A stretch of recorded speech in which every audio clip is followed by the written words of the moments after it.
Friends, ఈరోజు మనము రాగి పిండితో మనము ఉప్మా చేస్తున్నాము. వాటికి సంబంధించినవి నేను కొంచెం సేమియాలు కూడా తీసుకున్నాను. సేమియాలు అండ్ జీడిపప్పు, ఆనియన్స్ అవి మనము కట్ చేసుకొని పక్కన పెట్టేసుకోవాలి. తర్వాత పోపు వేసుకున్న తర్వాత జీడిపప్పు, ఆనియన్స్ అండ్ సేమియాలు అన్నీ కొంచెం దూరంగా వేయించుకోవాలి. నేను ఒక కప్పుకి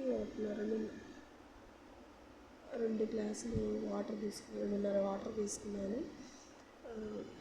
తీసుకొని అవి వేయించిన తర్వాత పక్కన పెట్టేసుకొని ఇంకా కొంచెం కరివేపాకు, ఒక చిల్లీ వేసేసుకొని, పచ్చిమిర్చి వేసేసుకొని ఈ సేమియా ముందు మనం ఉడికించుకోవాలి. వీటిలో ఉడికించుకున్న తర్వాత మనకి కొంచెం పిండి అనేది కొంచెం త్వరగా కుక్ అవుతుంది కాబట్టి, ఇవి లేట్ అవుతుంది కాబట్టి అందుకని ముందు వేసేసుకొని బాగా పొంగు వచ్చిందాక తెల్లిందాక ఉంచేసుకొని పిండి వేసుకోవాలి. ఇంకా స్టవ్ ఆఫ్ చేసేసేయాలి.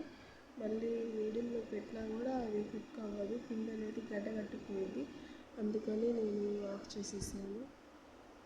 అలాగే ఈ వీడియోస్ని లైక్ చేయండి అండ్ సబ్స్క్రైబ్ కూడా చేసుకోండి. ఇంకా మంచి మంచి కంటెంట్ నేను తీసుకొస్తాను. Thank you friends. మరిన్ని హెల్దీ రెసిపీస్తో నేను మీ ముందు ఉంటాను. Thank you friends and subscribe చేసుకోండి.